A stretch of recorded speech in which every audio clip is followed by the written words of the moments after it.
ಈ ಜಾಗದಲ್ಲಿ ಒಂದು ದೊಡ್ಡ ಅಕ್ರಮ ನಡೆದಿದೆ. 16 ವರ್ಷಗಳಿಂದ ನಡ್ಕೊಂಡು ಬಂದಿರುವಂತಹ ಅಕ್ರಮ ಇದು ನೇರವಾಗಿ ಕಾಂಗ್ರೆಸ್ ಅವಧಿಯಲ್ಲಿಯೇ ನಡೆದಿರುವಂತಹ ಅಕ್ರಮ.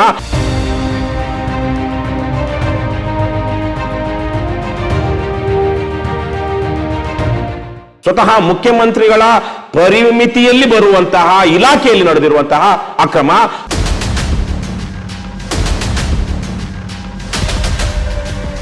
ಕೆಎಸ್ಎಫ್ಸಿ ನಾನಾ ಕಾರಣಗಳಿಂದಾಗಿ ಈ ಇಡೀ 10 ಎಕರೆಯನ್ನ ವಶಪಡಿಸಿಕೊಳ್ಳೋದಕ್ಕೆ ಸ್ವಾಧೀನಪಡಿಸಿಕೊಳ್ಳೋದಕ್ಕೆ ಮುಂದಾಗೋದಿಲ್ಲ.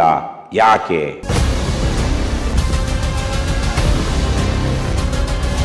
ಇದರಲ್ಲಿ ಯಾವ ತರಹದ ಫ್ರಾಡ್ಗಳನ್ನ ಮಾಡಲಾಗಿತ್ತು, ಸುಳ್ಳು ದಾಖಲೆಗಳನ್ನ ಹೇಗೆ ಸೃಷ್ಟಿ ಮಾಡಲಾಗಿತ್ತು?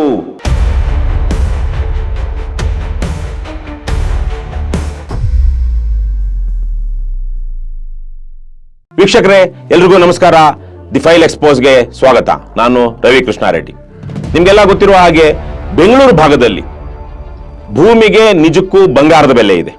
ಅದರಲ್ಲಂತೂ ಸರ್ಕಾರಿ ಭೂಮಿಯನ್ನ ಕಬಳಿಸಿ ಮಾಡುವಂತಹ ಭೂ ಅಕ್ರಮಗಳೇನಿದೆ ಅವು ಹೆಚ್ಚಿನ ಸಂಖ್ಯೆಯಲ್ಲಿ ವರದಿ ಆಗೋದು ಈ ಭಾಗದಲ್ಲಿ. ನಿಮ್ಗೆಲ್ಲ ಗೊತ್ತಿರುವ ಹಾಗೆ ಇತ್ತೀಚಿನ ದಿನಗಳಲ್ಲಿ ರಾಮನಗರ ಜಿಲ್ಲೆ 4 ತಾಲೂಕುಗಳಿದ್ದಂತಹ ಚನ್ನಪಟ್ಟಣ, ರಾಮನಗರ, ಕನಕಪುರ, ಮಾಗಡಿ ಇಷ್ಟು ತಾಲೂಕುಗಳನ್ನ ಸೇರಿಸಿದ್ದಂತಹ ರಾಮನಗರ ಜಿಲ್ಲೆಯನ್ನ ಬೆಂಗಳೂರು ದಕ್ಷಿಣ ಜಿಲ್ಲೆ ಅಂತ ಮಾಡಿದ್ರು. ಮತ್ತೆ ಅದರಲ್ಲೇ ಕನಕಪುರ ಭಾಗದ ಕೆಲವೊಂದು ಭಾಗಗಳನ್ನ ಹಾರೋಹಳ್ಳಿ ಹೋಬಳಿ ಇದ್ದಂತ ಭಾಗವನ್ನ ಬೇರೆ ಕಡೆಗೆ ಮಾಡಿ ಹೊಸದಾಗಿ ಹಾರೋಹಳ್ಳಿ ತಾಲೂಕು ಅಂತ ಸಹ ಮಾಡಿದ್ದಾರೆ. ಇವತ್ತು ಬೆಂಗಳೂರು ದಕ್ಷಿಣ ಜಿಲ್ಲೆ ಅಂತ ಮಾಡೋದ್ರ ಮೂಲಕ ಬೆಂಗಳೂರಿನ ಈ ಭಾಗದ ರಾಮನಗರ, ಹಳೆಯ ರಾಮನಗರ ಜಿಲ್ಲೆಯ ಜನರ ಭೂಮಿಗೆ ಬಂಗಾರದ ಬೆಲೆ ಬರುತ್ತೆ. ಅದಕ್ಕಾಗಿ ನಾವು ಬೆಂಗಳೂರು ಅನ್ನುವಂತ ಹೆಸರನ್ನ ಸೇರಿಸಿ ಬೆಂಗಳೂರು ದಕ್ಷಿಣ ಜಿಲ್ಲೆ ಅಂತ ಮಾಡ್ತಾ ಇದ್ದೀವಿ ಅಂತ ಸ್ವತಃ ರಾಜ್ಯದ ಉಪಮುಖ್ಯಮಂತ್ರಿ ಡಿ.ಕೆ. ಶಿವಕುಮಾರ್ ಅವರು ಹೇಳಿದ್ದು ನಿಮ್ಗೆಲ್ಲ ಗೊತ್ತಿದೆ. ಹೀಗಿರುವಾಗ ಈ ಭಾಗದಲ್ಲಿ ನಡೆಯುವಂತ ಅಕ್ರಮಗಳಿಗೆ ಇತಿಮಿತಿ ಇರೋದಿಲ್ಲ ಅನ್ನೋದನ್ನು ಸಹ ನಮಗೆ ಗೊತ್ತಿರಬಹುದು. ಈ ರಾಮನಗರ ಜಿಲ್ಲೆ ಅಥವಾ ಹಾಲಿ ಬೆಂಗಳೂರು ದಕ್ಷಿಣ ಜಿಲ್ಲೆಯ ಹಾರೋಹಳ್ಳಿ ತಾಲೂಕಿನ ಭಾಗದಲ್ಲಿ ಒಂದು ದೊಡ್ಡ ಕೈಗಾರಿಕಾ ಪ್ರದೇಶ ಇದೆ, ಹಾರೋಹಳ್ಳಿ ಕೈಗಾರಿಕಾ ಪ್ರದೇಶ ಅಂತ ಹೇಳಿ. ಅದನ್ನ ಕೆಐಡಿಬಿ ಅವರು 100 ಎಕರೆಗಳನ್ನ ಭೂಸ್ವಾಧೀನ ಮಾಡಿಕೊಂಡು ಕೈಗಾರಿಕಾ ಪ್ರದೇಶವನ್ನಾಗಿ ಡೆವಲಪ್ ಮಾಡಿದ್ದಾರೆ. ಈ ಜಾಗದಲ್ಲಿ ಒಂದು ದೊಡ್ಡ ಅಕ್ರಮ ನಡೆದಿದೆ. 16 ವರ್ಷಗಳಿಂದ ನಡ್ಕೊಂಡು ಬಂದಿರುವಂತಹ ಅಕ್ರಮ ಇದು ನೇರವಾಗಿ ಕಾಂಗ್ರೆಸ್ ಅವಧಿಯಲ್ಲಿಯೇ ನಡೆದಿರುವಂತಹ ಅಕ್ರಮ. ಸ್ವತಃ ಮುಖ್ಯಮಂತ್ರಿಗಳ ಪರಿಮಿತಿಯಲ್ಲಿ ಬರುವಂತಹ ಇಲಾಖೆಯಲ್ಲಿ ನಡೆದಿರುವಂತಹ ಅಕ್ರಮ. ಸ್ವತಃ ಉಪಮುಖ್ಯಮಂತ್ರಿ ಡಿ.ಕೆ. ಶಿವಕುಮಾರ್ ಅವರ ಸ್ವಜಿಲ್ಲೆಯಲ್ಲಿ ತಮ್ಮ ಸ್ವಕ್ಷೇತ್ರದಲ್ಲಿಯೇ ಸುತ್ತಮುತ್ತಲೂ ನಡೆದಿರುವಂತಹ ಅಕ್ರಮ. ಈ ಅಕ್ರಮದ ಬಗ್ಗೆ ಇಲ್ಲಿ ತನಕ ಅಧಿಕಾರಿಗಳು ಯಾವ ರೀತಿ ಕ್ರಮ ತೆಗೆದುಕೊಂಡಿದ್ದಾರೆ ಮತ್ತು ಯಾಕೆ ತೆಗೆದುಕೊಂಡಿಲ್ಲ ಅನ್ನೋದನ್ನು ಸಹ ಇವಾಗ ನಾವು ಒಂದಷ್ಟು ಪರಿಶೀಲಿಸಬೇಕಾಗಿದೆ. ಒಂದು ಪ್ರಕರಣ ಈಗ ನಾವು ತೆಗೆದುಕೊಳ್ತಿರುವಂತಹದ್ದು ಕೇವಲ 2 ಎಕರೆ ಜಮೀನು, ಜಾಸ್ತಿನೂ ಅಲ್ಲ, ಕೇವಲ 2 ಎಕರೆ ಜಮೀನಿನ ಭೂ ಅಕ್ರಮದ ಬಗ್ಗೆ ಮಾತ್ರ ನಾವು ಇವತ್ತು ಇಲ್ಲಿ ಮಾತನಾಡ್ತಾ ಇದ್ದೀವಿ. 100 ಎಕರೆಗಳು ಅಕ್ರಮ ಆಗಿರಬಹುದು, ಆದರೆ ಈ ಕೇವಲ 2 ಎಕರೆ ಅಕ್ರಮದ ಮೊತ್ತ, ಆ ಜಮೀನಿನ ಇವತ್ತಿನ ಮೌಲ್ಯ ಸುಮಾರು 110 ಕೋಟಿ ಮಿನಿಮಮ್ ಅಂದ್ರು. ಯಾಕೆಂದ್ರೆ ಇವತ್ತು ಆ ಕೈಗಾರಿಕಾ ಪ್ರದೇಶದಲ್ಲಿ ಚದರಡಿಯ ಲೆಕ್ಕದಲ್ಲಿ ಜಮೀನು ವ್ಯಾಪಾರವಾಗುವಂತಹದ್ದು. ಒಂದು ಚದರಡಿಗೆ 13,000ದಿಂದ 15,000 ಬೆಲೆ ಇದೆ ಅಂತ ಹೇಳಿ ಅಲ್ಲಿಯ ಸ್ಥಳೀಯ ನಿವಾಸಿಗಳು ಹೇಳ್ತಾ ಇದ್ದಾರೆ. ಅಂದ್ರೆ ಒಂದು 2 ಎಕರೆಗೆ ಸುಮಾರು 88,000 ಚದರಡಿಗಳು. ಇದನ್ನೆಲ್ಲ ನಾವು ಲೆಕ್ಕ ಹಾಕಿದಾಗ 100ರಿಂದ 110, 120 ಕೋಟಿ ರೂಪಾಯಿಯ ಬೆಲೆ ಬಾಳುವಂತ ಜಮೀನು ಇವತ್ತು ಕೆಐಡಿಬಿ ಅಥವಾ ಸರ್ಕಾರದ ಕೈ ಬಿಟ್ಟಿದೆ. ವೀಕ್ಷಕರೇ, 2006ರಲ್ಲಿ ಈ ಹಾರೋಹಳ್ಳಿ ಕೈಗಾರಿಕಾ ಪ್ರದೇಶಾಭಿವೃದ್ಧಿ ಮಾಡಬೇಕು ಅಂತ ಹೇಳಿ ಕೆಐಡಿಬಿ ಭೂಸ್ವಾಧೀನ ಮಾಡ್ಕೊಳ್ಳೋದಕ್ಕೆ ಮುಂದಾಗುತ್ತೆ. ಅದರಲ್ಲಿ ಸುಮಾರು ಹಾರೋಹಳ್ಳಿ ಗ್ರಾಮದಲ್ಲಿ ಸರ್ವೆ ನಂಬರ್ 478ರಲ್ಲಿ 23 ಎಕರೆ ಖರಾಬು ಭೂಮಿ ಇರುತ್ತೆ. ಆ ಖರಾಬು ಭೂಮಿಯಲ್ಲಿ ಸುಮಾರು 12 ಎಕರೆ 38 ಗುಂಟೆ, ಅಂದ್ರೆ ಸುಮಾರು 13 ಗುಂಟೆಯನ್ನ ಸರ್ಕಾರ ಉಚಿತವಾಗಿ ತನ್ನ ಅಧಿಕಾರವನ್ನ ಬಳಸಿ ಕಂದಾಯ ಇಲಾಖೆಯಿಂದ ಈ ಕೈಗಾರಿಕಾ ಅಭಿವೃದ್ಧಿ ಮಾಡೋದಿಕ್ಕೆ ಕೆಐಡಿಬಿಗೆ ಹಸ್ತಾಂತರಿಸುತ್ತೆ. ಪೂರ್ತಿ ಈ 23 ಎಕರೆ ಖರಾಬು ಜಮೀನು. ಏನಿದು ಖರಾಬು ಜಮೀನು? ಖರಾಬ್ ಅಂದ್ರೆ ಏನು? ಹಿಂದಿಯಲ್ಲಿ ಅಥವಾ ಉರ್ದುನಲ್ಲಿ ವೇಸ್ಟ್, ಅನುಪಯುಕ್ತ, ನಿರುಪಯುಕ್ತ, ಉಪಯೋಗಕ್ಕೆ ಬಾರದ್ದು ಯಾವುದಾದ್ರೂ ಒಂದು ಜಮೀನಿನಲ್ಲಿ ಅಲ್ಲಿ ಗುಡ್ಡಗಳು, ಬೆಟ್ಟಗಳು, ಕಲ್ಲು ಈ ತರದ್ದೆಲ್ಲ ಇದ್ರೆ, ಕಾಲುವೆ ಹೋಗಿದ್ರೆ, ರಸ್ತೆ ಇದ್ರೆ ಅದು ಆ ಸರ್ವೆ ನಂಬರ್ ಒಳಗಡೆನೆ ಆ ರಸ್ತೆ, ಆ ಕಾಲುವೆ, ಇನ್ಯಾವುದಾದ್ರೂ ಅಂತ ಕಲ್ಲು ಬೆಟ್ಟಗಳಿದ್ರೆ ಅದಕ್ಕೆ ಕಂದಾಯ ಕಟ್ಟುವ ಅಗತ್ಯ ಇಲ್ಲ. ಯಾಕಂದ್ರೆ ಅಲ್ಲಿ ಯಾವುದೇ ರೀತಿಯಲ್ಲಿ ಬೆಳೆ ಬೆಳೆಯೋದಿಕ್ಕಾಗೋದಿಲ್ಲ ಅಂತ ಹೇಳಿ ಸರ್ಕಾರ ಅದನ್ನ ಇಷ್ಟು 10 ಎಕರೆನಲ್ಲಿ ಒಂದು ಅರ್ಧ ಎಕರೆ ಇವರ ಜಮೀನಿನಲ್ಲಿ ಖರಾಬ್ ಅಂದ್ರೆ ಬೆಳೆ ಬೆಳೆಯಲಾಗದಂತಹ ಜಮೀನಿದೆ. ಹಾಗಾಗಿ ಅದಕ್ಕೆ ಅವರು ಕಟ್ಟಬೇಕಾಗಿಲ್ಲ ಕಂದಾಯ, ಮಿಕ್ಕದಕ್ಕೆ ಕಟ್ಟಬೇಕು. 10 ಎಕರೆನಲ್ಲಿ 9.5 ಎಕರೆ ಇವರ ಹೆಸರಿನಲ್ಲಿ ಇದಕ್ಕೆ ಕಂದಾಯ ಕಟ್ಟಬೇಕು, ಇನ್ನು ಅರ್ಧ ಎಕರೆ ಇವರೇ ಹೆಸರಿನಲ್ಲಿದ್ರು ಅದು ಖರಾಬ್ ಅಂತ ವಿಂಗಡಣೆ ಮಾಡಿರೋದ್ರಿಂದಾಗಿ ಅದಕ್ಕೆ ಕಂದಾಯ ಕಟ್ಟೋದಕ್ಕೆ ಬೇಕಾಗಿಲ್ಲ ಅಂತ. ಈ ಖರಾಬಲ್ಲೂ 2 ವಿಧ ಇದೆ, ಖರಾಬ್ ಎ ಖರಾಬ್ ಮತ್ತೆ ಬಿ ಖರಾಬ್. ಖರಾಬ್ ಎ ಅದು ಸಹ ಬಹುತೇಕವಾಗಿ ಮೂಲ ಮಾಲೀಕರು ಅಂದ್ರೆ ಆ ಜಮೀನಿನ ಇದು ಯಾರಿಗೆ ಬರುತ್ತೆ ಸರ್ವೆ ನಂಬರ್ ಮಾಲೀಕತ್ವ ಅವರ ಸ್ವಾಧೀನದಲ್ಲಿದ್ರು ಸಹ ಅವರು ಅದನ್ನ ಸಾರ್ವಜನಿಕ ಉಪಯೋಗಕ್ಕೆ ಬಿಟ್ಕೊಡ್ಬೇಕಾಗುತ್ತೆ. ಅಂದ್ರೆ ನಮ್ಮ ಜಮೀನಿನಲ್ಲಿ ಈಗ ಖರಾಬ್ ಎ ಪ್ರಕಾರ ಒಂದು ರಸ್ತೆ ಹೋಗಿದ್ರೆ ಆ ರಸ್ತೆ ಮೇಲೆ ನಮಗೆ ಮಾಲೀಕತ್ವ ಇಲ್ಲ, ನಮ್ಮ ಹೆಸರಿನಲ್ಲಿ ಖರಾಬು ಬರ್ತಾ ಇದ್ರು ನಾವು ಬಳಸೋದಿಕ್ಕಾಗೋದಿಲ್ಲ. ಯಾವಾಗ ಬೇಕಾದ್ರೂ ಸರ್ಕಾರ ಬಂದು ಅಥವಾ ಬೇರೆ ಸಾರ್ವಜನಿಕ ಉದ್ದೇಶಕ್ಕಾಗಿ ಅದನ್ನ ರಸ್ತೆನೋ ಕಾಲುವೆನೋ ಮಾಡಬಹುದು. ಇನ್ನು ಬಿ ಖರಾಬು ಬಹುತೇಕವಾಗಿ ಮಾಲೀಕನ ಸ್ವಾಧೀನದಲ್ಲೇ ಇರುತ್ತೆ, ಅದನ್ನ ಅಥವಾ ಸಾರ್ವಜನಿಕ ಉದ್ದೇಶಕ್ಕೆ ಕೊಡಬೇಕು ಅಂತೇನು ಇರೋದಿಲ್ಲ. ಅಲ್ಲಿ ಹೇಗೆ ಅಂದ್ರೆ ಆಗ್ಲೇ ಹೇಳಿದಾಗೆ ಅದು ನಿರುಪಯುಕ್ತ, ಅದಕ್ಕೆ ಕಂದಾಯ ಕಟ್ಟಬೇಕಾಗಿಲ್ಲ, ಆದ್ರೆ ಅದನ್ನ ಪ್ರತ್ಯೇಕವಾಗಿ ಮಾರಾಟ ಮಾಡೋದಿಕ್ಕಾಗೋದಿಲ್ಲ. ಈಗ 10 ಎಕರೆ ಜಮೀನಿನಲ್ಲಿ 1 ಎಕರೆ ಖರಾಬ್ ಇದೆ, ಅದನ್ನ ಐಡೆಂಟಿಫೈ ಮಾಡಲಾಗಿರುತ್ತೆ. ಆ 1 ಎಕರೆಯನ್ನ ಯಾರಿಗೂ ಪರಭಾರೆ ಮಾಡೋದಿಕ್ಕೆ ಸಾಧ್ಯ ಇಲ್ಲ. ಈ ಜಮೀನಿನ ಜೊತೆಗೆ ಅದರ ಸುತ್ತಮುತ್ತ ಇರುವ ಜಮೀನಿನ ಜೊತೆಗೆ ಅದಕ್ಕೆ ಬೆಲೆ ಕಟ್ಟದೇನೆ ಯಾರು ವರ್ಗಾವಣೆ ಮಾಡ್ತೀವೋ ಆ ಸುತ್ತ ಇರುವಂತ ಈಗ 10 ಎಕರೆನಲ್ಲಿ 8 ಎಕರೆ ಒಂದ್ ಕಡೆಗಿದ್ರೆ 2 ಎಕರೆ ಇನ್ನೊಂದ್ ಕಡೆಗಿದ್ರೆ ಆ 2 ಎಕರೆ ಇರುವಂತ ಭಾಗದಲ್ಲಿ ಖರಾಬ್ ಬಂದಿದ್ರೆ ಅದು 1 ಎಕರೆ ಮಾತ್ರ ಈ ಜಮೀನು, ಇನ್ನೊಂದು ಎಕರೆ ಖರಾಬ್ ಅಂತಿದ್ರೆ ಈ 1 ಎಕರೆಯನ್ನ ಯಾರಿಗೆ ಮಾಡ್ತೀವೋ ಅವರಿಗೆ ಆ 1 ಎಕರೆ ಖರಾಬು ಅವರಿಗೆ ಹೋಗುತ್ತೆ. ಅವರು ಸ್ವಾಧೀನದಲ್ಲಿ ಇರಬಹುದು ಅಥವಾ ಅದನ್ನೇನಾದ್ರು ಡೆವಲಪ್ ಮಾಡ್ಕೊಳ್ಬಹುದು, ಆದ್ರೆ ಅದನ್ನ ಪರಭಾರೆ ಮಾಡೋದಿಕ್ಕೆ ಆಗೋದಿಲ್ಲ. ಇದು ಎ ಖರಾಬು ಬಿ ಖರಾಬ್. ಈ ತರಹದ 23 ಎಕರೆ ಖರಾಬ್ ಜಮೀನನ್ನ ಸರ್ಕಾರ ತಹಸೀಲ್ದಾರರ ಆದೇಶದ ಮೂಲಕ KDBಗೆ ವರ್ಗಾವಣೆ ಮಾಡುತ್ತೆ. ಅದರಲ್ಲಿ ಎಷ್ಟು ಮಾಡುತ್ತೆ? ಕೇವಲ 12 ಎಕರೆ 38 ಗುಂಟೆ, ಅಂದರೆ ಸುಮಾರು 7 ಎಕರೆಯನ್ನ ಉಳಿಸ್ಕೊಂಡು ಮಿಕ್ಕ ಸರಿಸುಮಾರು 13 ಎಕರೆ ಜಮೀನನ್ನ KDBಗೆ ಕೊಡುತ್ತೆ. ಯಾವಾಗ? 2006ರಲ್ಲಿ. ತದನಂತರ ಈಗ ಅಲ್ಲಿ ಒಂದು 2 ಎಕರೆ ಕಾಣೆಯಾಗಿದೆ. ಈ 2 ಎಕರೆ ಕಾಣೆಯಾಗಿದ್ದು ಹೇಗೆ? ಇದು ಹೇಗೆ ಇವತ್ತು ಸುಮಾರು 110 ಕೋಟಿ ರೂಪಾಯಿ ಬೆಲೆ ಬಾಳುವಂತಹ ಜಮೀನು ಕಳ್ಳತನ ಆಗಿದೆ ಅಂತ ಯಾರ ಗಮನಕ್ಕೆ ಬಂತು? ಇದು ಹೇಗೆ ಹೋರಾಟ ಆರಂಭ ಆಯಿತು ಅನ್ನೋದನ್ನ ನಾವು ನೋಡೋಣ. ಈಗ ನಮ್ಮ ಜೊತೆಗೆ ಮಾತನಾಡಲಿರುವಂತಹವರು ಹರೀಶ್ ಗೌಡ ಅನ್ನುವಂತಹ ಹಾರೋಹಳ್ಳಿಯ ಸ್ಥಳೀಯ ನಿವಾಸಿ. ಅವರು ರೈತ ಸಂಘದ ಮೂಲಕ ಕೆಲವೊಂದು ವಿಚಾರಗಳು ಗೊತ್ತಾಗಿ ಅವರು ಇದರ ಬಗ್ಗೆ ಮುಂದುವರೆದು ಹೋರಾಟಕ್ಕೆ ಮುಂದಾಗ್ತಾರೆ.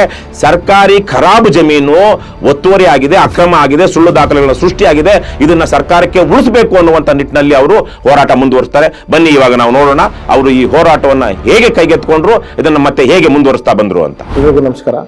ಬೆಂಗಳೂರು ದಕ್ಷಿಣ ಜಿಲ್ಲೆ ಹಾರೋಹಳ್ಳಿ ತಾಲೂಕು ಹಾರೋಹಳ್ಳಿ ಹೋಬಳಿ ಹಾರೋಹಳ್ಳಿ ಗ್ರಾಮ ಸರ್ವೆ ನಂಬರಲ್ಲಿ 478 ಸರ್ವೆ ನಂಬರ್ನಲ್ಲಿ 2 ಎಕರೆ ಸರ್ಕಾರಿ ಖರಾಬ್ ಜಮೀನಿಗೆ ನಕಲಿ ದಾಖಲಾತಿಗಳನ್ನ ಸೃಷ್ಟಿಸಿಕೊಂಡು ಖಾಸಗಿ ವ್ಯಕ್ತಿಗಳಿಗೆ ಕಂದಾಯ ಅಧಿಕಾರಿಗಳು ಪರಭಾರೆ ಮಾಡಿರ್ತಕ್ಕಂಥ ವಿಚಾರವಾಗಿ ನಾವು ಕಳೆದ ನವೆಂಬರ್ ತಿಂಗಳಿನಲ್ಲಿ ಸನ್ಮಾನ್ಯ ಕಂದಾಯ ಸಚಿವರಾಗಿರ್ತಕ್ಕಂಥ ಶ್ರೀ ಕೃಷ್ಣ ಬೈರೇಗೌಡರನ್ನ ಅವರ ಗೃಹ ಕಚೇರಿಯಲ್ಲಿ ಭೇಟಿಯಾಗಿ ಕರ್ನಾಟಕ ರಾಜ್ಯ ರೈತ ಸಂಘ ರಾಮನಗರ ಜಿಲ್ಲಾ ಘಟಕದಿಂದ ಒಂದು ದೂರು ನೀಡಿದ್ವಿ. ದೂರಿನ ಸಾರಾಂಶ ಏನಪ್ಪ ಅಂತಂದ್ರೆ, ಸುಮಾರು 2010ನೇ ಇಸ್ವಿಯಲ್ಲಿ ಹಾರೋಹಳ್ಳಿ ಕೈಗಾರಿಕಾ ಪ್ರದೇಶ 2ನೇ ಹಂತ ಉದ್ದೇಶಕ್ಕೋಸ್ಕರ ಸುಮಾರು ವಿಸ್ತೀರ್ಣ ಕಂದಾಯ ಜಮೀನನ್ನ ಸರ್ಕಾರ ಅಂದ್ರೆ KDB ಇಂದ ಸಂಸ್ಥೆಯಿಂದ ಭೂಸ್ವಾಧೀನ ಮಾಡ್ಕೊಂಡಿರ್ತಾರೆ. ಅದರಲ್ಲಿ ಹಾರೋಹಳ್ಳಿ ಗ್ರಾಮನು ಭಾಗಶಃ ವಿಸ್ತೀರ್ಣ ಸೇರುತ್ತದೆ. ಈ ಹೋರಾಟ ಹೇಗೆ ಆರಂಭವಾಯಿತು ಅಂತ ನೀವು ನೋಡಿದ್ರಿ. KDB ಇಂದ KSFCಗೆ, ಕರ್ನಾಟಕ ಹಣಕಾಸು ಸಂಸ್ಥೆಗೆ, KSFCಗೆ 10 ಎಕರೆ ಉಚಿತವಾಗಿ KDB ನೀಡುತ್ತೆ. ಅಂದ್ರೆ ಈ 12 ಎಕರೆ 38 ಗುಂಟೆ ಏನು ಖರಾಬ್ ಜಮೀನಿತ್ತು ಅದರಲ್ಲಿ 2 ಎಕರೆ 38 ಗುಂಟೆಯನ್ನ ಉಳಿಸ್ಕೊಂಡು ಉಳಿದ 10 ಎಕರೆಯನ್ನ ಉಚಿತವಾಗಿ KDB KSFCಗೆ ಕೊಡುತ್ತೆ. ಆದರೆ KSFC ನಾನಾ ಕಾರಣಗಳಿಂದಾಗಿ ಈ ಇಡೀ 10 ಎಕರೆಯನ್ನ ವಶಪಡಿಸ್ಕೊಳ್ಳೋದಿಕ್ಕೆ ಸ್ವಾಧೀನಪಡಿಸ್ಕೊಳ್ಳೋದಿಕ್ಕೆ ಮುಂದಾಗೋದಿಲ್ಲ. ಯಾಕೆ ಅಂದ್ರೆ ರಾಜಕಾರಣಿಗಳ ಬಲಾಢ್ಯರ ಭೂಮಾಫಿಯಾದ ಪ್ರಭಾವ. ಜಮೀನನ್ನ ಅಪಹರಿಸಿದ್ದವರಿಂದ ಬಿಡುಗಡೆ ಮಾಡಿಸಿಕೊಳ್ಳುವಂತಹ ಯಾವ ಯೋಗ್ಯತೆಯನ್ನ KSFC ಆಗಲಿ ಅಥವಾ ಅದಕ್ಕೆ ಕೊಟ್ಟಿದ್ದಂತ KDB ಆಗಲಿ ಅಥವಾ ಜಿಲ್ಲಾಧಿಕಾರಿಗಳಾಗ್ಲಿ ಮಾಡೋದಿಲ್ಲ. ಈ ವಿಚಾರವಾಗಿ ಹರೀಶ್ ಗೌಡ್ರು ಏನ್ ಹೇಳ್ತಾರೆ ಅಂತ ಕೇಳೋಣ. 2016ರಲ್ಲಿ ಈ ಜಾಗನ ಒಳಗೊಂಡಂತೆ ಏನು ಇವತ್ತು 2 ಎಕರೆ ಜಾಗ ಮಾರಾಟ ಮಾಡಿದ್ದಾರೆ, ಈ ಜಾಗನ ಒಳಗೊಂಡಂತೆ ಒಟ್ಟು 10 ಎಕರೆ ಸರ್ಕಾರಿ ಖರಾಬ್ ಜಾಗವನ್ನ ಕರ್ನಾಟಕ ರಾಜ್ಯ ಹಣಕಾಸು ನಿಗಮ ಅವರಿಗೆ ಸರ್ಕಾರದ ಆದೇಶದಂತೆ KIDB ಸಂಸ್ಥೆಯವರು ಉಚಿತವಾಗಿ ಹಂಚಿಕೆ ಮಾಡಿರ್ತಾರೆ. ಈಗ ಹರೀಶ್ ಗೌಡ್ರು ಹೇಳಿದ್ದನ್ನ ಕೇಳಿದ್ರಿ, ಯಾವ ರೀತಿ ಅಪಹರಿಸಲಾಗಿತ್ತು, ಇದರಲ್ಲಿ ಯಾವ ತರಹದ ಫ್ರಾಡ್ಗಳನ್ನ ಮಾಡಲಾಗಿತ್ತು, ಸುಳ್ಳು ದಾಖಲೆಗಳನ್ನ ಹೇಗೆ ಸೃಷ್ಟಿ ಮಾಡಲಾಗಿತ್ತು, ಈ ವಿಚಾರವಾಗಿ ಭಾನುವಾರ ಬ್ಯಾಂಕ್ಗೆ ಹೋಗಿ ದುಡ್ಡು ಕಿಮ್ಮತ್ತು ಕಟ್ಟಿದ್ದಾರೆ. ಈ ವಿಚಾರವಾಗಿ ಬಹಳ ಒಂದು ಕ್ರಿಮಿನಲ್ ಯೋಜನೆ ಏನಾಗಿತ್ತು ಅನ್ನೋದ್ರ ಬಗ್ಗೆ ಈಗ ಹರೀಶ್ ಗೌಡ್ರು ಮತ್ತಷ್ಟು ಹೇಳಿದ್ದಾರೆ, ನೋಡೋಣ. ಯಾಕಪ್ಪ ಅಂದರೆ ಅಲ್ಲಿ ಉಪಯೋಗಿಸಿರ್ತಕ್ಕಂಥ ಸೀಲ್ಗಳಾಗ್ಬೋದು, ಹೆಬ್ಬೆಟ್ಟಿನ ಮುದ್ರೆಗಳು, ಶಾಹಿ, ಇವೆಲ್ಲವೂ ಬರವಣಿಗೆ ಅಲ್ಲಿ ಒಂದು ನಮ್ಮ ಕಂದಾಯ ಲ್ಯಾಂಡ್ ಗ್ರ್ಯಾಂಟ್ ಏನಿದೆ ರೂಲ್ಸ್, ಅದ್ರ ಪ್ರಕಾರ ಅಲ್ಲಿ ಅಫಿಷಿಯಲ್ ಮೆಮೊರೆಂಡಮ್ ಅಂತ ನಮ್ಮಲ್ಲಿ ಇಶ್ಯೂ ಮಾಡ್ತಾರೆ, ಅಧಿಕೃತ ಜ್ಞಾಪನ ಅಂತ ಹೇಳಿ. ಆ ಮೂಲ ಅಧಿಕೃತ ಜ್ಞಾಪನದಲ್ಲಿ ರೈತನ ಹೆಸರೇ ಇರೋದಿಲ್ಲ, ಇದೆಲ್ಲ ಕ್ರಿಯೇಟೆಡ್ ಅನ್ನೋದು ಮೇಲ್ನೋಟಕ್ಕೆ ನಮಗೆ ಅರ್ಥ ಆಗ್ತದೆ. ಹಾಗಾಗಿ ಅದು FSL ವರದಿಗೂ ಹೋಗ್ತದೆ. ಆ ವಿಪರ್ಯಾಸ ಏನಪ್ಪ ಅಂತಂದರೆ, ಆ ಫೈಲಲ್ಲಿ ಇರ್ತಕ್ಕಂಥ ಒಂದು ಕಿಮ್ಮತ್ತು ಕಟ್ಟಿರೋ ರಸೀದಿ, ನಾವು ಸರ್ಕಾರಿ ಜಮೀನನ್ನ ಸಕ್ರಮ ಮಾಡಲಿಕ್ಕೆ ಅಕ್ರಮ ಜಮೀನನ್ನ ನಾವು ಸಾಗುವಳಿ ಮಾಡಿ ಸಕ್ರಮ ಮಾಡೋ ಸಂದರ್ಭದಲ್ಲಿ ಸರ್ಕಾರ ಒಂದಿಷ್ಟು ದಂಡ ಅಂತ ಹಾಕ್ತದೆ, ಅದನ್ನ ಕಿಮ್ಮತ್ ಅಂತ ಕರಿತೀವಿ. ಅದನ್ನ ಕಟ್ಟಿರ್ತಕ್ಕಂಥ ದಿನಾಂಕ ಭಾನುವಾರ ದಿನ ಆಗಿರ್ತದೆ. State bank of Mysuru Kanakapura ಶಾಖೆಯಲ್ಲಿ ಹಣ ಪಾವತಿ ಮಾಡಿದ್ವಿ ಅನ್ನೋ ರಸೀದಿನ ಅಲ್ಲಿ ಇಟ್ಟಿರ್ತಾರೆ. ಆ ರಸೀದಿ ನಾವು ಡೇಟ್ ಚೆಕ್ ಮಾಡಿದ್ರೆ ಭಾನುವಾರ ಆಗಿರ್ತದೆ. ಎಂಥ ವಿಪರ್ಯಾಸ ಅನ್ನೋದು ಇದರಲ್ಲೇ ಗೊತ್ತಾಗ್ತದೆ, ಎಷ್ಟು ಮಟ್ಟಿಗೆ ನಕಲಿ ಆಗಿರ್ತಕ್ಕಂಥದ್ದು.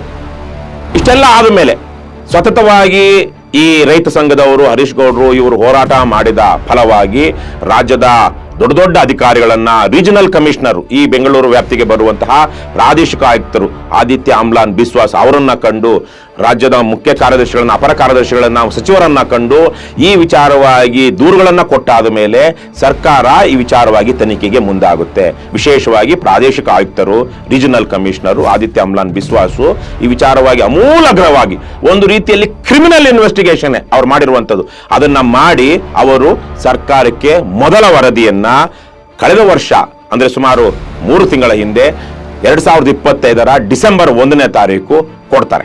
ಅದರಲ್ಲಿ ಒಂದು ಪ್ರಮುಖವಾಗಿ ಒಂದು 6 ಅಂಶಗಳನ್ನ ಪಟ್ಟಿ ಮಾಡ್ತಾರೆ. ಆ 6 ಅಂಶಗಳು ಏನು ಬಹಳ ವಿವರವಾಗಿ ಹರೀಶ್ ಗೌಡ್ರ ವಿಚಾರವಾಗಿ ಮಾತನಾಡ್ತಾರೆ. 6 ಪಾಯಿಂಟ್ಸ್ ಹಾಕಿ, ಪ್ರಕರಣದ ವಿವರಗಳನ್ನೆಲ್ಲ ಹಾಕಿ 6 ಪಾಯಿಂಟ್ಸ್ಗಳು, 6 ಸೂಚನೆಗಳನ್ನ ನೀಡ್ತಾರೆ. 6 ಸೂಚನೆಗಳು ಏನಪ್ಪಾ ಅಂತಂದ್ರೆ, ಈ ಜಮೀನು ಖಾತೆ ಪೋಡಿ ಆಗಿರೋದ್ರಿಂದ ಖಾತೆ ಪೋಡಿನ ವಜಾ ಮಾಡೋ ಬಗ್ಗೆ Karnataka land revenue act 136 of 3 ನಲ್ಲಿ ನೀವು ಕ್ರಮ ವಹಿಸಿ ಅಂತ ಹೇಳ್ತಾರೆ. ತದನಂತರ ಈ ಲ್ಯಾಂಡ್ ನ ಮಾನ್ಯ ಜಿಲ್ಲಾಧಿಕಾರಿಗಳ ಆದೇಶದಂತೆ ಲ್ಯಾಂಡ್ ಕನ್ವರ್ಷನ್ ಮಾಡಿದ್ದಾರೆ. ಇಂಡಸ್ಟ್ರಿಯಲ್ ಪರ್ಪಸ್ ಉದ್ದೇಶಕ್ಕೋಸ್ಕರ ಲ್ಯಾಂಡ್ ಕನ್ವರ್ಷನ್ ಆಗಿರ್ತದೆ. ಸೊ ಆ ಒಂದು ಲ್ಯಾಂಡ್ ಕನ್ವರ್ಷನ್ ಇಂದ ಸ್ಥಳೀಯ ಪಟ್ಟಣ ಪಂಚಾಯಿತಿ, ಪ್ರಸ್ತುತ ಪುರಸಭೆ ಆಗಿರ್ತಕ್ಕಂಥ ಆರೋಳಿ ಪುರಸಭೆನಲ್ಲಿ ಯಾವುದೇ ಖಾತಾ ನಡವಳಿ ದಾಖಲು ಮಾಡದಂಗೆ ತಡೆ ಹಿಡಿಯಿರಿ ಅಂತ ಒಂದು ಸೂಚನೆ ಕೊಡ್ತಾರೆ. IGR inspector general of registrar, district registrar ಮತ್ತೆ ಸಬ್ ರಿಜಿಸ್ಟ್ರಾರ್ ಕನಕಪುರ, ಹಾರೋಳ್ಳಿ ಇವ್ರಿಗೆ ಪತ್ರ ಬರೆದು ಯಾವುದೇ ರಿಜಿಸ್ಟ್ರೇಷನ್ ಆಗದಂಗೆ ಈ ಜಮೀನು ತಡೆ ಹಿಡಿಯಿರಿ ಅಂತ ಸೂಚನೆ ಬರ್ತದೆ. ಮತ್ತೆ ಈ ಸರ್ಕಾರಿ ಜಮೀನಾಗಿದ್ದು ತನಿಖೆ ಹಂತದಲ್ಲಿ ಇರೋದ್ರಿಂದ ಈ ಜಮೀನಲ್ಲಿ ಯಾವುದೇ ವಹಿವಾಟು ನಡೆದಂಗೆ ಘೋಷಣೆ ಮಾಡಿ ಅಂತಾರೆ, ಸ್ಟೇ ಎಂಟ್ರಿ ಮಾಡಿ ಅಂತ ಹೇಳ್ತಾರೆ. ಅಕ್ರಮ ದಾಖಲೆಗಳಲ್ಲಿ ಮಂಜೂರಿ ದಾಖಲೆಗಳ ದೃಢಪಡಿಸಿಕೊಂಡು ಖಾತೆ ಪೋಡಿ ಅಕ್ರಮ ಅಂತ ಗೊತ್ತಿದ್ರು ಸಹ ಖಾತೆ ಮಾಡಿ ಸುಳ್ಳು ಅಫಿಡವಿಟ್ ಕೊಟ್ಟಿರ್ತಕ್ಕಂಥ ಅರ್ಜಿದಾರ ಯಾರು, ಈಗ ನಾನು ಹೆಸರು ಹೇಳಿದೆ ರವಿ ಅಂತೇಳಿ, ಅಫಿಡವಿಟ್ ಕನ್ವರ್ಷನ್ಗೆ ಸುಳ್ಳು ಅಫಿಡವಿಟ್ ಕೊಟ್ಟಿರ್ತಾರೆ, ಅದನ್ನು ರದ್ದು ಮಾಡಿ ಅಂತ ಒಂದು ಆರ್ಡರ್ಸ್ ಕೊಡ್ತಾರೆ RC ಅವರು. ತದನಂತರ ಪಾಣಿ ಕಾಲಂನಲ್ಲಿ KIDB ಅಂತ ಇಂಡೀಕರಣ ಮಾಡಿ ನಂತರ ನೀವು ಕರ್ನಾಟಕ ರಾಜ್ಯ ಹಣಕಾಸು ನಿಗಮ ಅವ್ರಿಗೆ ಪಾಣಿ ಮಾಡಿಕೊಡ್ಬೇಕು ಅಂತ ಒಂದು ಪಾಯಿಂಟ್ ಕೊಡ್ತಾರೆ. ಇದೆಲ್ಲ ಆದಮೇಲೆ ಫೊರೆನ್ಸಿಕ್ ಲ್ಯಾಬ್ಗೆ ಈ ಫೈಲ್ನ ನಮ್ಮ ಕಚೇರಿಯಿಂದ ಕಳಿಸ್ತಾ ಇದ್ದೀವಿ. ಈ ಕಚೇರಿ ಸಂಪರ್ಕದೊಂದಿಗೆ, RC ಕಚೇರಿ ಸಂಪರ್ಕದೊಂದಿಗೆ ತಾವು ಜಿಲ್ಲಾಧಿಕಾರಿಗಳು ವರದಿಯನ್ನ ಪಡ್ಕೊಂಡು, ಯಾವ FSL ಇಂದ ವರದಿ ಬಂದ ನಂತರ ನಮ್ಮಿಂದ ವರದಿ ಪಡೆದುಕೊಂಡು ಮೂಲ ಮಂಜೂರಿದಾರ ಅಂತ ಯಾರು ಇದ್ದಾನೆ, ರೈತ ಸಣ್ಣಪ್ಪ ಅಂತ ಹೆಸರಲ್ಲಿ ಇದೆಲ್ಲ ಆಗಿರ್ತಕ್ಕಂಥದ್ದು. ಮತ್ತೆ ತದನಂತರ ರವಿಗೆ GPA ಆಗಿ ರಿಜಿಸ್ಟರ್ ಆಗಿರ್ತಕ್ಕಂಥದ್ದು. ಅವರಿಬ್ಬರ ಮೇಲೂ ಕೂಡ BNS ಅಂಡ್ KLR ಆಕ್ಟ್ ಪ್ರಕಾರ ಕ್ರಿಮಿನಲ್ ಮೊಕದ್ದಮೆ ಹಾಕಿ ಅಂತ ಸ್ಪಷ್ಟವಾಗಿ ಹೇಳ್ತಾರೆ. ಮಾನ್ಯ ಪ್ರಾದೇಶಿಕ ಆಯುಕ್ತರು ಹೇಳಿದ್ರು ಸಹ 6ನೇ ಪಾಯಿಂಟಲ್ಲಿ ಹೇಳ್ತಾರೆ. ಇಷ್ಟು ಹೇಳಿದ್ರು ಸಹ ಮಾನ್ಯ ಜಿಲ್ಲಾಧಿಕಾರಿಗಳು ಯಾವುದೇ ಕ್ರಮನ ಕೈಗೊಳ್ಳದೆ 2-3 ಕ್ರಮ ಕೈಗೊಂಡು ಮೇಲ್ನೋಟಕ್ಕೆ ನಾನು ಕೆಲಸ ಮಾಡಿದ್ದೀನಿ ಅಂತ ಹೇಳಿ FIR ಹಾಕ್ಲಿಕ್ಕೂ ಇವರು ಹಿಂಜರಿದು, ಇವರು ಕೇಸನ್ನ ಏನು ಇವರು ವಿಚಾರಣೆಗೋಸ್ಕರ ಇವರು ಒಂದು ನ್ಯಾಯಾಲಯದಲ್ಲಿ ಪ್ರಕರಣ ತಗೊಂಡಿರ್ತಾರೆ, ಅದನ್ನ ವಜಾ ಮಾಡ್ತಾರೆ. ಸರ್ಕಾರಿ ಜಮೀನಿನಲ್ಲಿ ಇಷ್ಟು ಅಕ್ರಮಗಳು ನಡೀತಾ ಇದ್ರು ಮಾನ್ಯ ಜಿಲ್ಲಾಧಿಕಾರಿಗಳೇ. ಸರ್ಕಾರದ ಜಮೀನಿಗೆ ನೀವು ಹೆಡ್ ಆಫ್ ದ ಕಸ್ಟೋಡಿಯನ್ ಜಿಲ್ಲೆಯಲ್ಲಿ ಆಗಿದ್ರೂ ಸಹಿತ ನೀವು ಸರ್ಕಾರಿ ಜಮೀನನ್ನ ರಕ್ಷಿಸಿಕೊಳ್ಳೋದ್ರಲ್ಲಿ ವಿಫಲರಾಗಿದ್ದೀರಿ. ಇದು ಯಾರನ್ನ ಮೆಚ್ಚಿಸ್ಲಿಕ್ಕೆ ಮಾಡ್ತಾ ಇದ್ದೀರಿ? ನಮಗೆ ಯಕ್ಷ ಪ್ರಶ್ನೆ. ಆಳುವ ಸರ್ಕಾರದಲ್ಲಿರ್ತಕ್ಕಂಥ ಏನು ಬಲಾಢ್ಯರ ಶಿಷ್ಯಂದ್ರನ್ನ ರಕ್ಷಣೆ ಮಾಡಕ್ ಮಾಡ್ತಿದ್ದೀರಾ, ಅಥವಾ ನಿಮ್ಮ ಪಟಾಲಂ ಏನಿದೆ, ಈ ಪಟಾಲಂ 15 ಜನ ಅಧಿಕಾರಿಗಳ ಪಟಾಲಂ, ಇವ್ರನ್ನ ರಕ್ಷಣೆ ಮಾಡ್ಕೊಳ್ಳೋಕ್ಕೆ ಮಾಡ್ತಾ ಇದ್ದೀರಾ? ನಮಗೆ ಇವತ್ತು ರಾಮನಗರ ರೈತರಿಗೆ ಯಕ್ಷ ಪ್ರಶ್ನೆಯಾಗಿ ಉಳಿದಿದೆ. ಇವತ್ತು ಬಕರುಕುಮಲ್ಲೂ ರೈತರಿಗೆ ಅನ್ಯಾಯ. ಈ ರೀತಿ ಆಡಳಿತ ಪಕ್ಷದ ಹಣದಾಹಿಗಳಿಗೆ ನೀವು ಸರ್ಕಾರಿ ಜಮೀನನ್ನ ನೀವು ನೇರವಾಗಿ ಇನ್ವಾಲ್ವ್ಮೆಂಟ್ ಆಗಿ ನಿಮ್ಮ ಅಧಿಕಾರಿ ನಿಮ್ಮನ್ನು ಸೇರಿದಂತೆ ಮಾರಾಟ ಮಾಡಿದಿರಿ.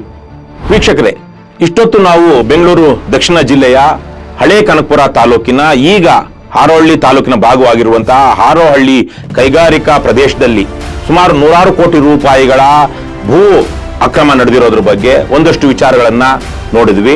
ಹರೀಶ್ ಗೌಡ್ರು ಅವರು ಯಾವೆಲ್ಲ ರೀತಿಯಲ್ಲಿ ಇಲ್ಲಿ ಅಕ್ರಮಗಳಾಗಿದೆ, ಅವರ ಹೋರಾಟಗಳು ಹೇಗಿತ್ತು, ಇವತ್ತು ಆ ಅಕ್ರಮಗಳನ್ನ ನಿಲ್ಲಿಸೋದಕ್ಕೆ ಏನೆಲ್ಲ ಅವ್ರು ಪ್ರಯತ್ನ ಪಡ್ತಾ ಇದ್ದಾರೆ ಅನ್ನೋದ್ರ ಬಗ್ಗೆ ತುಂಬಾ ವಿವರವಾಗಿ ಮಾಹಿತಿ ಕೊಟ್ಟಿದ್ದಾರೆ.